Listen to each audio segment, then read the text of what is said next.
바쁜 현대를 살아가다 보니 길에서 조금만 어깨를 부딪혀도 찌푸린 얼굴을 대하기 쉬운 요즘인데요. 이런 때 얼굴도 전혀 모르는 분들께 작은 선행을 실천하고 있는 사람이 있습니다. 오늘의 주인공 자전거 희망여행가 박정규 씨인데요. 자전거로 출퇴근을 하면서 모은 교통비로 버스기사분들께 작은 선물을 전하는 프로젝트를 진행했습니다. 유보연 리포터가 만나봤다고 하는데요. 함께 만나보시죠.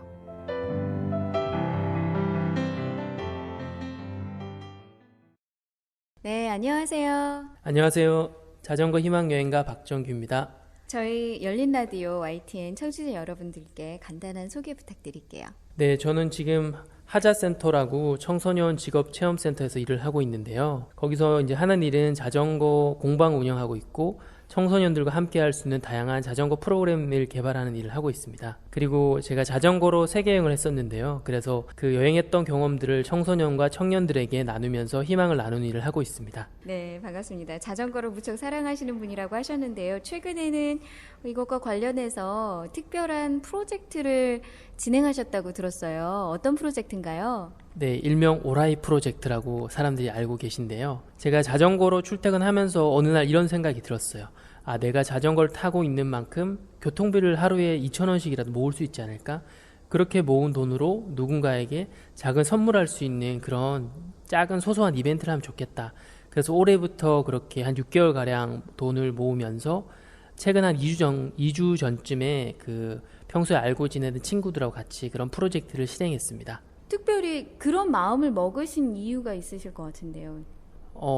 제가 자전거를 타고 가면서 저는 자전거를 타는 게 너무 즐거워요. 재밌고. 물론 더운 날은 땀이 나기도 하지만. 근데 어느 날 이제 너무 힘들 때는 버스를 타는 거죠. 버스를 타면 내가 너무나 편하고 쉽게 적은 돈을 내고서 이제 먼 거리를 편하게 갈 수 있는데 내가 평소에 이렇게 생각해보면 어렸을 때부터 초등학교 때, 중학교 때, 고등학교 때, 대학생 또는 어디로 갈 때 항상 버스를 타는데 내가 그런 기사분에게 고맙다는 말을 전했던 적이 있는가? 막 이런 생각이 들더라고요. 그래서 처음에는 되게 어떤 대상들에게 그런 작은 웃음을 선물할까 고민하다가 그런 버스 기사들, 아저씨들한테 우리가 고맙다는 말을 전하자. 그런 생각이 자연스럽게 들기 시작해서 이번에 그런 오라이 버스 프로젝트를 진행하게 되었습니다. 버스 운전기사분들에게 고마운 마음을 전해주고 싶다라는 생각에 이런 프로젝트를 하셨다고 했는데요. 구체적으로 어떻게 진행이 된 건가요? 처음에는 뭐 식사를 드실 수 있게 뭔가 도시락을 준비하자 이런 생각했다가 요즘 날이 너무 더우니까 도시락은 금방 상할 수도 있겠다. 이건 아니다. 그러면 장거리 운전하시니까 심심하실 때 드시라고 간식을 준비하면 좋겠다고 생각해서 그 평소에 같이 알고 지내던 지인 대학생 친구들과 그리고 제 아내와 함께 처음에는 이제 힘내시라고 비타민 음료랑 그리고 실제로 먹을 수 있는 비타민과 그 사탕 그리고 또는 작은 쿠키류 작은 또 소소한 군것질거리들을 모아서 작은 엽서 같은 걸 썼어요. 쪽지를 써서 아저씨들 이제 우리는 가고 있습니다. 뭐 학교로 일터로 꿈을 향해 뭐 이렇게 작은 마음을 전한 쪽지와 함께 이제 작은 포장지에 싸서 그렇게 리본을 묶어서 이렇게 전달해드리는 이런 방식으로 진행했습니다. 네. 주로 어디에서 어떻게 전해주셨는지. 근데 장소는 처음엔 여러 가지 고민을 많이 하다가 우리가 평소에 늘 자주 이용했던 버스 정류장에서 시작하자. 그래서 제가 출퇴근하는 여기 가까운 영등포 당산의 정류장 그리고 일산에 제가 살고 있기 때문에 일산에 있는 백석역이라는 정류장 그리고 함께 해준 대학생들이 주로 많이 이용하던 신촌 정류장 그리고 디지털 미디어 시티 정류장 그렇게 4개의 정류장을 이동하면서 정류장에 기다린 버스가 오니까 버스가 멈추면 달려가서 타는 게 아니라고 설명을 드리고 잠깐 올라가서 이제 이거 간식 드시라고 그러니까 짧게 말씀을 전하고 드리고 내리고 이렇게 반복하면서 전달해 드렸습니다. 우리 기사님들 반응은 어떠셨나요? 근데 의외로 저희는 되게 좋아하실 줄 알았는데 의외로 이게 뭐냐고 물어본 분이 많았어요. 의아해 하시면서. 요즘에 너무 이렇게 광고물과 이렇게 또 다른 목적을 가지고 하시는 분이 많아서 교회에서 나오지 않았냐고 아니 어떤 단체에 나왔냐고 그런 소속으로 항상 꼭 물어보는 생각보다 많았어요.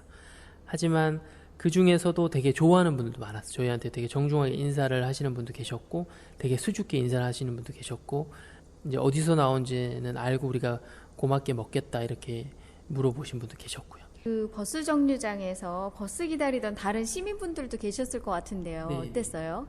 그래서 저희가 손님들이 일단 먼저 다 탈 때까지 기다렸다가 마지막에 타서 잠깐 양해를 구하고 이렇게 진행했었어요.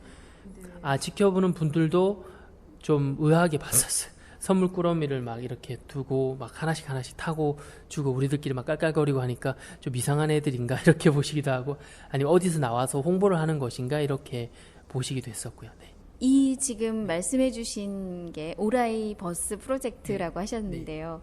이 이름은 또 어떻게 붙여지게 된 건가요? 이건 저희가 평소에 아까 알고 지내던 학생들이 있다고 했는데, 제가 여기 센터에서 일을 하면서 이제 여름 캠프 같은 데가 있었어요. 여름 캠프 때 청년 자원 활동가로 와준 대학생 친구 2명이 있는데, 그리고 제 아내와 함께 모여서 머리를 맞대고 고민하다가 우리가 버스 기사니까 버스 하면 오라이 이렇게 하지 않냐.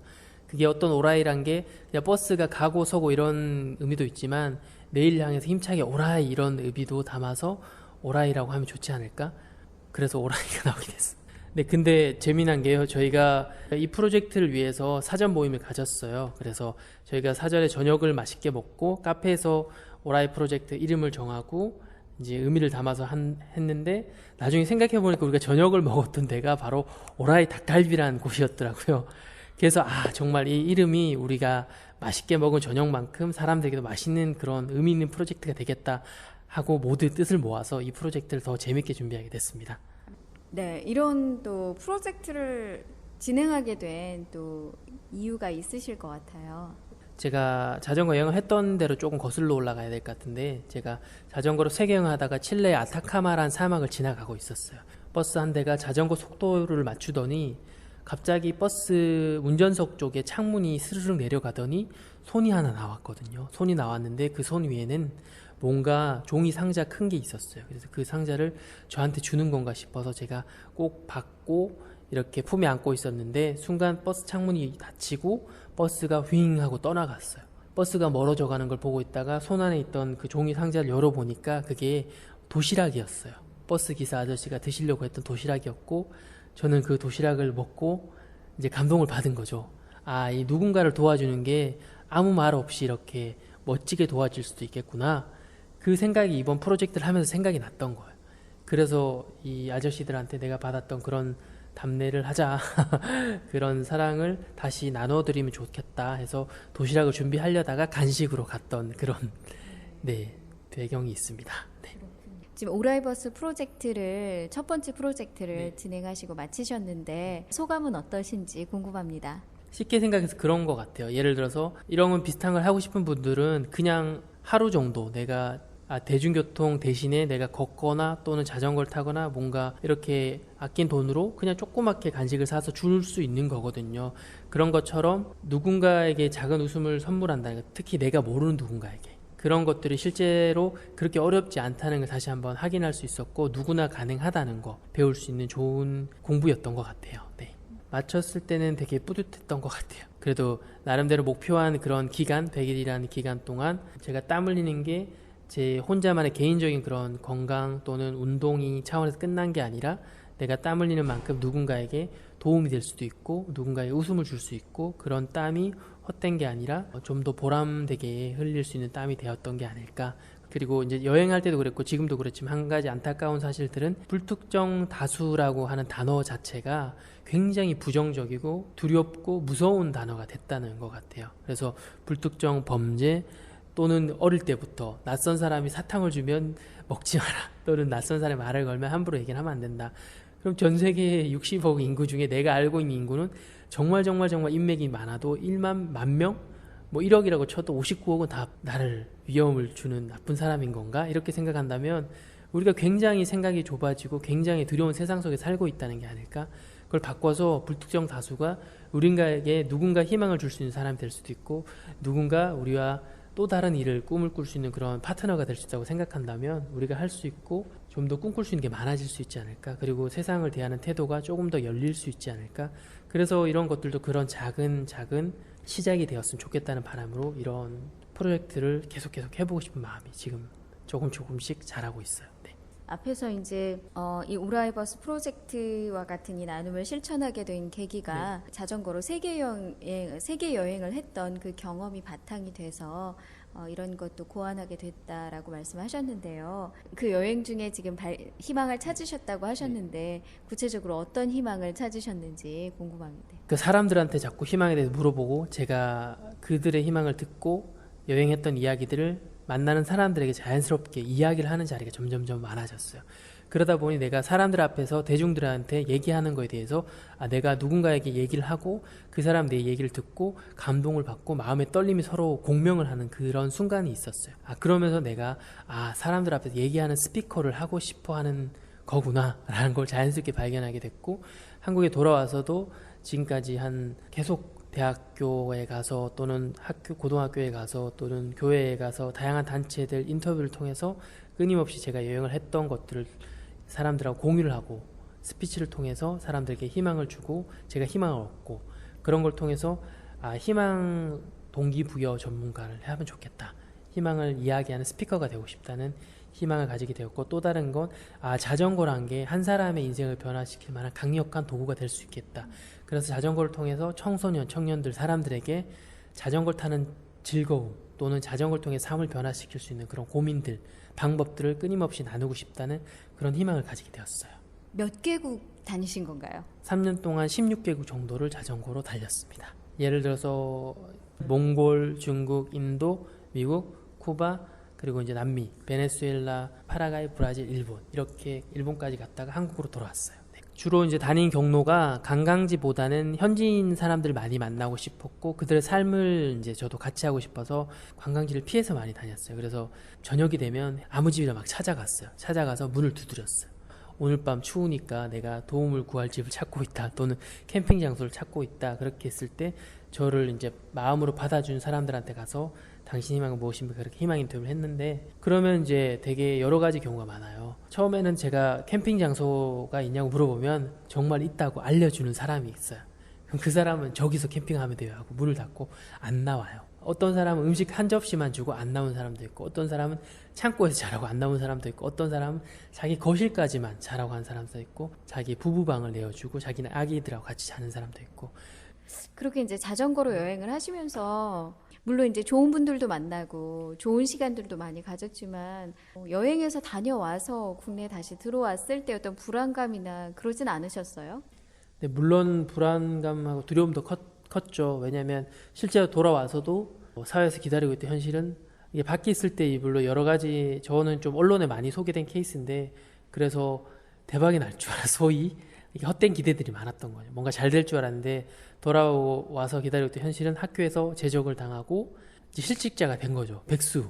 어떡하나. 집에서는 이제 기술이나 배우든지 뭔가 취업을 하라고 막 그런 상태였고, 이제 친한 친구들도 이제 정신 차리고 그만큼 했으면 됐지, 네가 이제 똑바로 살아야 되지 않겠냐, 이런 식으로 얘기를 하는 거예요. 근데 저는 그게 좀 뭐랄까 되게 그래도 그건 좀 아닌 것 같다는 생각이 들었어. 내가 이제는 과거처럼 안정된 직장, 좋은 그런 일자리를 찾아서만 이렇게 어떤 공부를 하고 준비를 하는 게 아니라 내가 그동안 받아왔던 그런 사람들의 도움들, 그리고 또 사회에 뭔가 내가 보탬이 될 수 있는 그런 것들에 좀 더 고민을 하고 싶다는 생각이 들어서 국내에 들어와서 한 2년 동안은 그냥 진짜 막노동도 하고 또는 회사에 가서 일도 해보기도 하고 창업도 해보기도 하고 또는 꿈 공모전 큰 뭐 슈퍼스타 K처럼 큰 그런 공모전 나가서 최종 결승까지 가보는 그런 경험도 했었는데, 한 가지 믿음이 지금 세상이 굉장히 불안하고 무섭고 그런 세상이라고 하지만은 낯선 누군가의 도움으로도 내가 세계 여행을 할 만큼 정도의 온기는 남아있지 않을까, 그런 걸 내가 여행을 통해서 증명해보고 싶은 그런 마음도 있었던 것 같아요. 실제로 그렇게 했었고, 제가 여행을 떠날 때도 한 200만 원 정도밖에 없었는데 그런 돈을 가지고도 3년 동안 여행을 하고도 200만 원이 남아 있었거든요. 그런 게 가능했던 것도 제가 믿었던 것들이 제가 무슨 특별하게 잘나고 용기가 많아서 그랬던 게 아니라 내가 그 사람의 집을 문을 두드렸기 때문에, 찾아갔기 때문에 그것만 가지고 저를 받아줬던 수많은 사람들의 따뜻함, 그런 온기 때문에 저는 여행을 할 때까지 지금까지도 잘 살고 있던 게 아닌가. 그러면 이 오라이 프로젝트는 그러니까 두 번째 오라이 프로젝트는 또 언제 하시게 될 예정인지. 네, 두 번째 오라이 프로젝트는 저희가 첫 번째 프로젝트가 끝나고 나서 같이 모여서 얘기를 해봤는데 이걸 지금처럼 6개월에 한 번씩 하는 거 너무 먼 것 같아서 계절이 바뀔 때만 한 번씩 하면 어떨까. 그리고 이제 요번에 함께 했던 친구들 말고도 더 희망자가 있으면 좀 더 모여서 또는 꼭 모이지 않더라도 개개인들이 할 수 있도록 자기가 하루 정도라도 2,000원이라도 조금씩이라도 모아서 개인들이 꼭 모여서가 아니더라도 개인적으로라도 할 수 있게 소소하게. 그래서 그런 것들이 여기저기서 지역별로 동네마다 소소하게 그냥 자발적으로 그냥 아무 때나 막 이렇게 오라이가 프로젝트가 계속됐으면 좋겠어요. 그래서 저희가 공식적으로는 한 분기별로 한 번씩 계절이 바뀔 때만 한 번씩 할 계획입니다. 네. 그리고 다른 건 제가 이제 올해 1월부터 철인 3종 경기를 준비하면서 든 생각은 제가 집이 일산이고 회사가 영등포예요. 그래서 영등포니까 한강까지 자전거를 타고 와서 한강을 건널 때 수영으로 건너고 건너와서는 달리기로 회사까지 와보자. 가까운 여름이 끝나기 전까지 제가 철인 3종 출퇴근에 도전할 계획을 가지고 있습니다. 그러면 끝으로 박정규에게 희망이란? 네, 제가 생각할 때 희망이란 마음의 나침판이라고 생각해요. 지금 이 순간에 제가 인터뷰를 하고 있는 중간에 생각하고 있는 어떤 작은 희망들, 그런 희망들을 자꾸 생각하다 보면 제 삶의 방향도 그렇게 가리라고 생각하고 있고요. 그래서 끊임없이 이 희망이란 걸 생각하는 게 중요하고, 그 다음에는 이 희망을 위해 내가 땀을 흘릴 수 있는가, 그리고 희망을 끝까지 지켜나갈 수 있는가. 그래서 희망이라는 건 마음의 나침판이고 제 삶의 방향이라고 생각하고 있어요. 마지막으로 저만 좋은 게 아니라 누군가에게 감동이 되고 저도 감동될 수 있는 진짜 희망이 참 희망이 아닐까라고 생각하고 있습니다. 그래서 저는 그 희망을 위해서 끊임없이 운동을 하고, 운동이라는 게 단순히 땀을 흘리는 게 아니라 운명을 바꾸는 행동, 희망을 만드는 행동이라고 생각하기 때문에 그런 행동을 끊임없이 계속 해 나가고자 하는 게 제 자전거 희망 여행가로서의 사명이라고 생각하고 있습니다. 네, 길 위에서 우연히 만난 희망을 또다시 길 위에서 작은 나눔 실천으로 전하고 있는 분, 자전거 희망여행가 박정규 씨를 만나봤습니다. 오늘 함께해 주셔서 감사합니다. 감사합니다.